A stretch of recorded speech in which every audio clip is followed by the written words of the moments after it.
The next system we'll review is the digestive system. What happens when we eat a large piece of food, such as a piece of pizza, is that somehow we have to break down that large molecule called a polymer into very small molecules called a monomer, through which we can absorb monomers into our body as nutrients. Anything that we don't absorb or don't need, we have to get rid of as well. The purpose of the digestive system is to break down or digest the food we eat. Food is made up of large complex molecules, which the digestive system breaks down into smaller, simple molecules that can be absorbed into the bloodstream.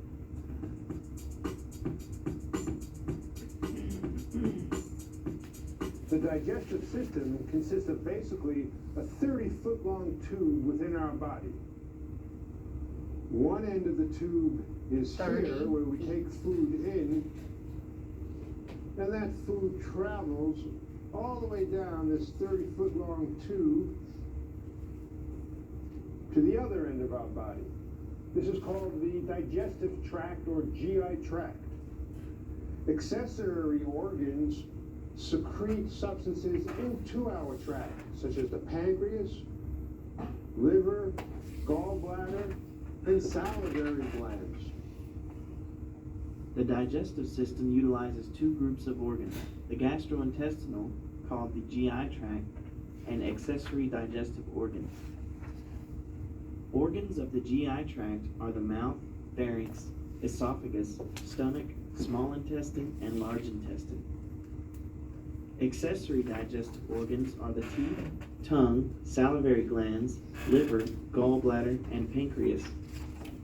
Once food is digested, the simple molecules travel through the bloodstream to all of the body's cells, which use them for growth, repair, and energy. The digestive system performs 6 basic processes. Ingestion, taking food into the mouth. Secretion, release of water, acid, buffers, and enzymes into the lumen of the GI tract. Mixing and propulsion, churning and propulsion of food through the GI tract. Digestion, mechanical and chemical breakdown of food. Absorption, products of digestion into the epithelial cells lining the lumen of the GI tract. Defecation, the elimination of feces from the GI tract.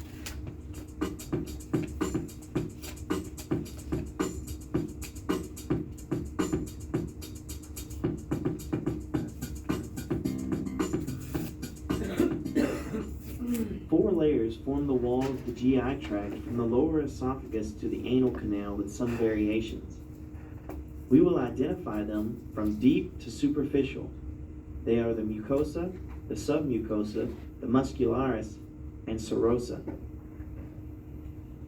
The mucosa is mucous membrane and inner lining of the GI tract with 3 layers: epithelium, lamina propria, and muscularis mucosae. Epithelium mainly serves a protective function in the mouth, pharynx, esophagus, and the anal canal. In the stomach lining, epithelium functions in secretion and absorption.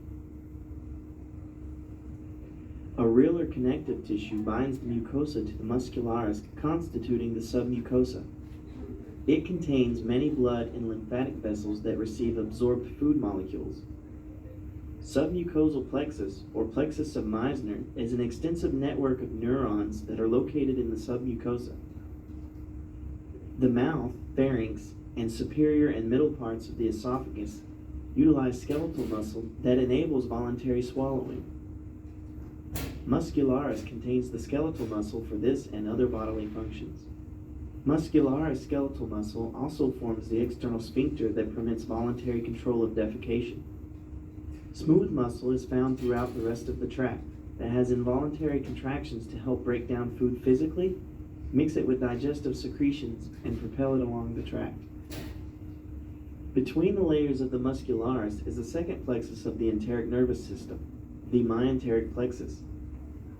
It contains enteric neurons, parasympathetic ganglia, parasympathetic postganglionic neurons, and sympathetic postganglionic neurons that supply nerves to the muscularis.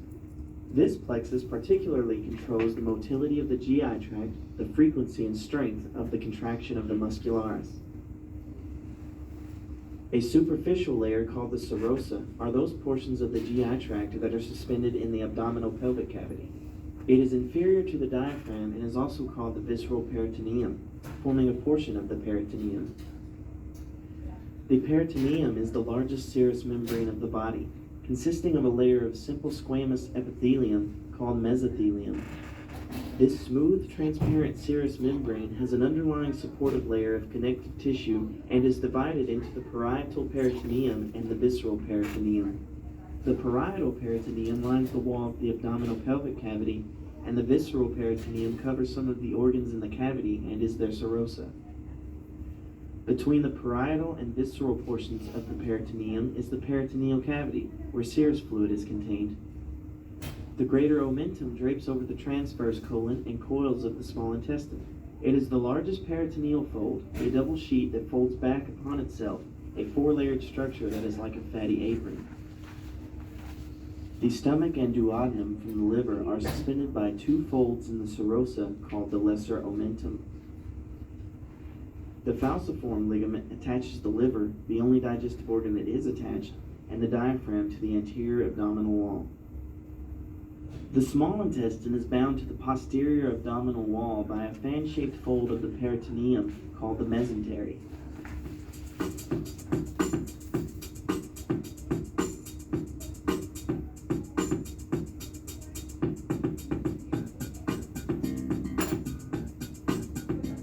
We begin digestion with ingestion. That's the taking of food or liquid into our mouth, whereby we chew and start breaking down the food particles mechanically. Of course, before food is processed through the organs of the peritoneal cavity, it must enter the body through the mouth. The mouth is also referred to as the oral cavity and is formed by the cheeks, hard and soft palates, and the tongue. Cheeks, or buccal, are muscular structures that form the lateral walls of the oral cavity. Lips, or labial, are attached to its corresponding gum by a midline fold of mucous membrane called the labial frenulum. The vestibule is an entrance to the oral cavity that is bound externally by the cheeks and lips and internally by the gums and teeth. The oral cavity proper is the space that extends from the gums and teeth to the opening between the oral cavity and the pharynx, or throat, which is called the fauces. The hard and soft palates form the roof of the mouth. A conical muscular process called the uvula hangs from the free border of the soft palate. During swallowing, the soft palate and uvula are drawn superiorly, closing off the nasopharynx and preventing foods and liquids from entering the nasal cavity.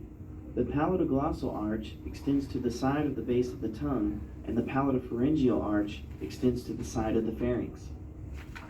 Palatine tonsils sit between the arches, and lingual tonsils lay at the base of the tongue.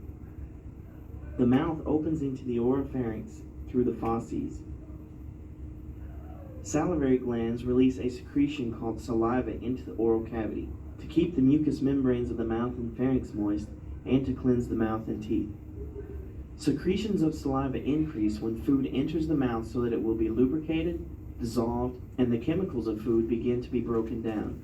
Saliva is 99.5% water and 0.5% solutes, among which are ions, including sodium, potassium, chloride, bicarbonate, and phosphate. Saliva is secreted, which chemically helps to break down carbohydrates. Water and saliva provides a medium for dissolving foods so that food can be tasted and digested. Saliva also contains various organic substances and some dissolved gases such as urea and uric acid, mucus, immunoglobulin A, the bacteriolytic enzyme lysozyme, and a digestive enzyme that acts on starch, salivary amylase. Like the sweat glands of the skin, waste molecules are removed from the body with the help of urea and uric acid found in saliva. Mucus lubricates food so it can be moved in the mouth, formed into a ball, and swallowed. Immunoglobulin A is a secreted type of antibody that prevents microbes from attaching to and penetrating the epithelium. Although lysozyme kills bacteria and helps protect the mucous membrane from infection and teeth from decay, it is not present in large enough quantities to eliminate all oral bacteria. About 1 to 1.6 quarts of saliva are secreted daily, controlled by the autonomic nervous system and stimulated by the feel and taste of food. Smell, sight, sound, or even the thought of food may also stimulate the secretion of saliva. The tongue is an accessory organ in the digestive system and is composed of skeletal muscle covered with mucous membrane. Besides talking and holding the tongue in position, the muscles move the tongue from side to side, in and out to maneuver chewing food, shaping the food into a mass, and force the food to the back of the mouth for swallowing.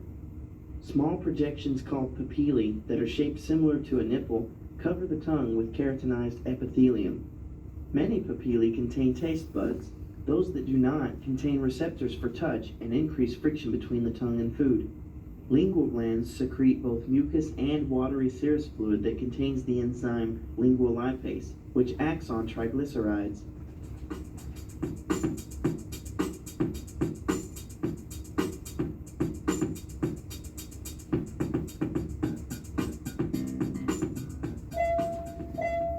Teeth are other accessory digestive organs located in sockets of the alveolar processes of the mandible and maxillae.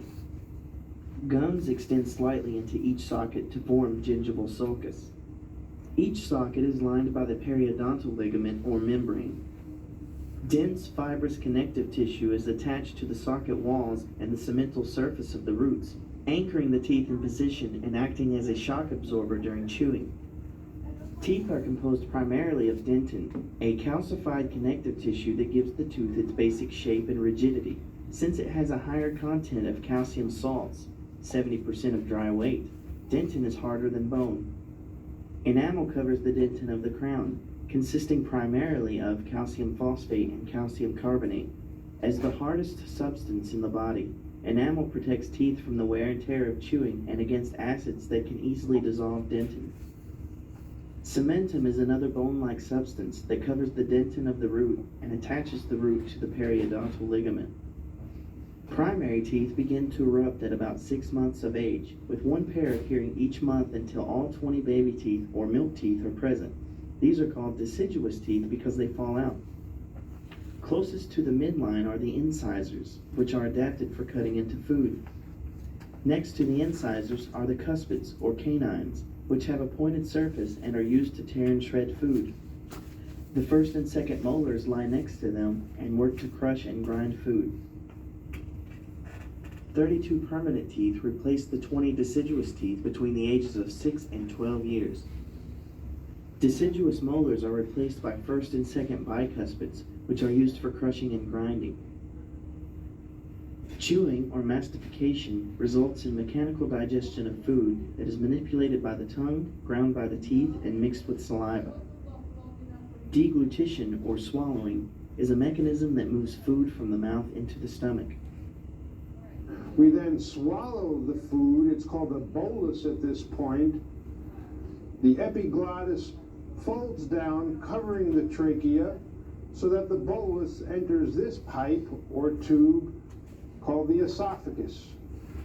During the esophageal stage of swallowing, peristalsis consists of progressive wave-like contractions of the muscularis. Relaxation of the upper esophageal sphincter permits the entry of bolus from the laryngopharynx into the esophagus.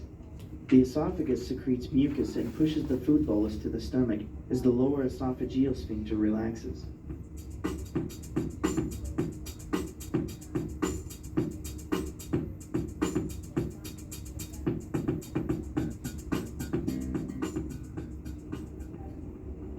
Once the esophagus enters into the stomach secretes gastric juices in order to liquefy any solids and begin a small amount of digestion. One of the functions of the stomach is to be a mixing chamber and holding reservoir, since a meal can be eaten more quickly than the intestines can digest and absorb it. There are 4 main regions of the stomach: the cardia, fundus, body, and pylorus. When the stomach is empty, mucosa lies in the rugae, which are large folds. Chief cells secrete pepsinogen, which breaks peptide bonds in proteins. Chief cells also secrete gastric lipase, which splits short-chain triglycerides into fatty acids and monoglycerides. Parietal cells secrete hydrochloric acid that kills microbes in food, denatures proteins, and converts pepsinogen into pepsin. Parietal cells also secrete intrinsic factor needed for the absorption of vitamin B12 used in red blood cell formation. Surface mucus cells and mucous neck cells secrete the mucus needed to form a protective barrier that prevents digestion of the stomach wall and aids in the absorption of small quantities of water, ions, short-chain fatty acids, and some drugs for entry into the bloodstream.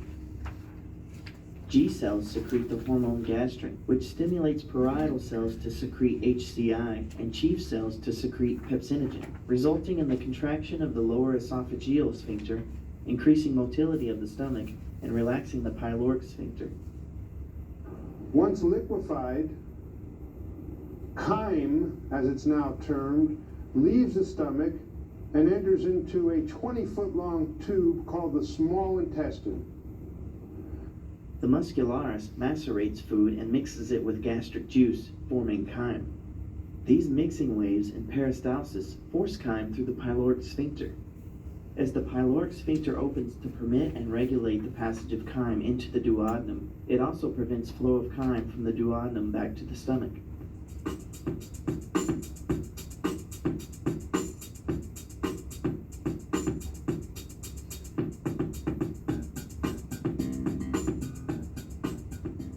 This is an excellent model to visualize how certain secretions enter into our digestive tract. This is the liver, gallbladder, stomach, which has been cut away, pancreas, the first portion of the small intestine called the duodenum, and the next portion of the small intestine called the jejunum.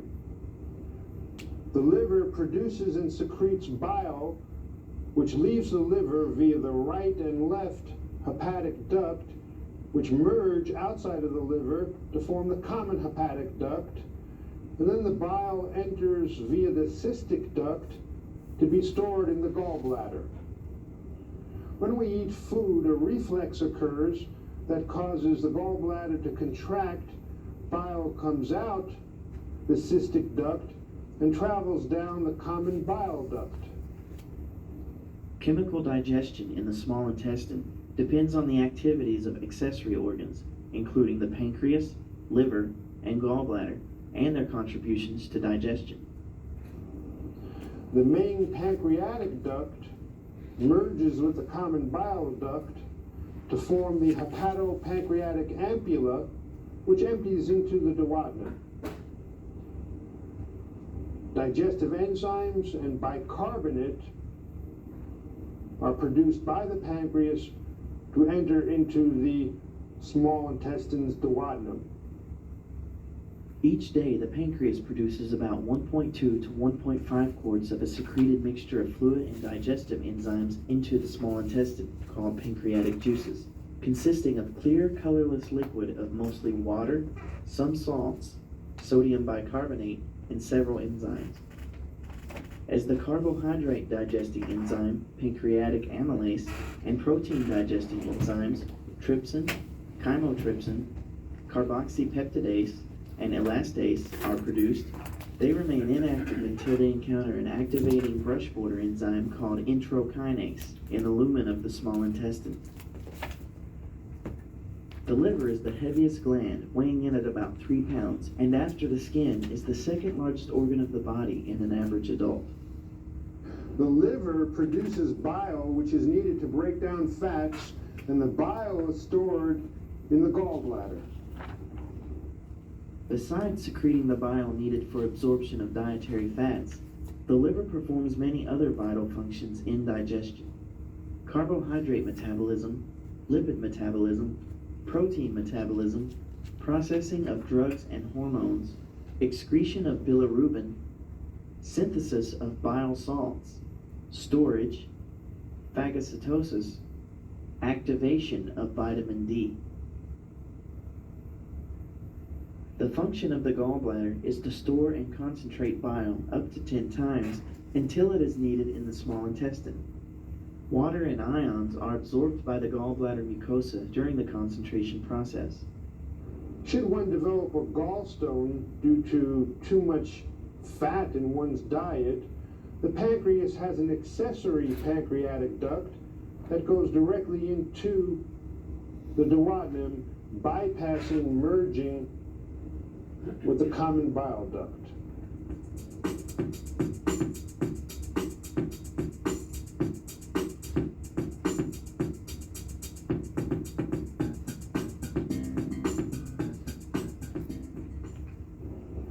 The first portion of the small intestine is called the duodenum. That's about 10 inches long.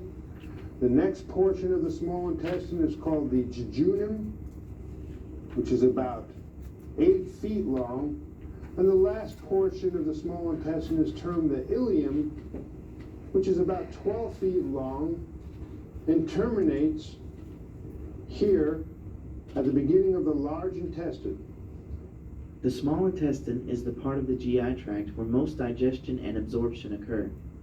The length alone, which is about 10 feet, provides a substantial surface area for digestion and absorption, further increased by circular folds, villi, and microvilli. Segmentations mix chyme with digestive juices and bring food into contact with mucosa for absorption. Peristalsis propels chyme through the small intestine while the digestion of carbohydrates, proteins, and lipids is completed.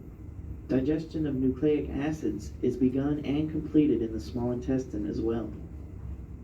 Brush border enzymes in the small intestine include dextranase, maltase, sucrase, lactase, enterokinase, peptidases, aminopeptidase and dipeptidase, nucleosidases, and phosphatases.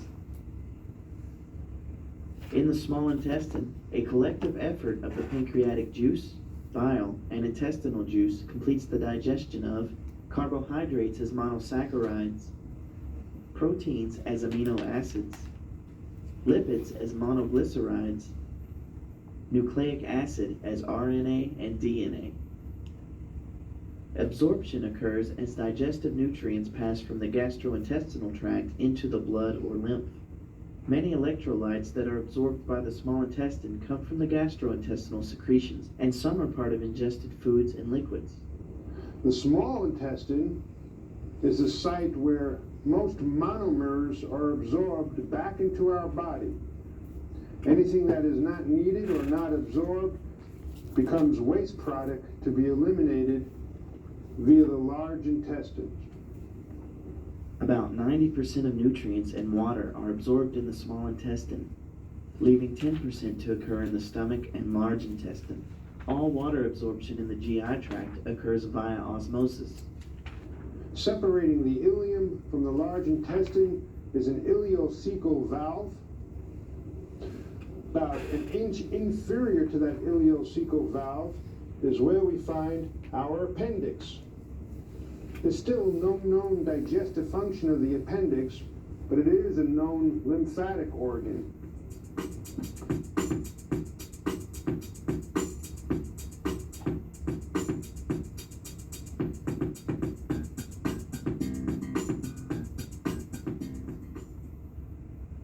Undigested material passes from the small intestine to the large intestine, which averages about 5 feet in length. As the terminal portion of the GI tract, the large intestine is divided into 4 principal regions: the cecum, colon, rectum, and anal canal. Some B vitamins and vitamin K are produced by bacteria in the large intestine.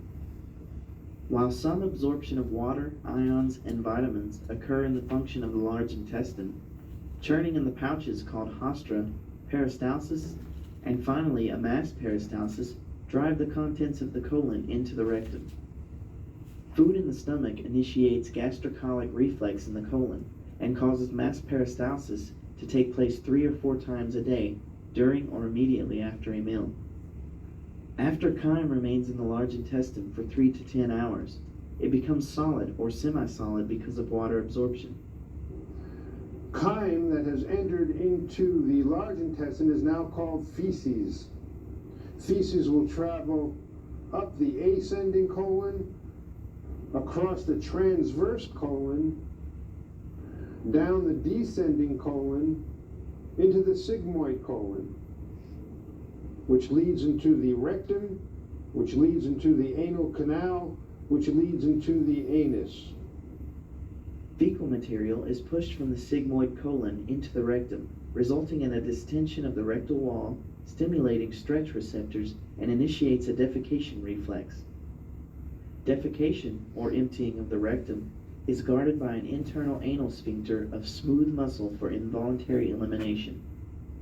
An external anal sphincter of skeletal muscle provides control for voluntary elimination. Normally, both sphincters keep the anus closed except during elimination.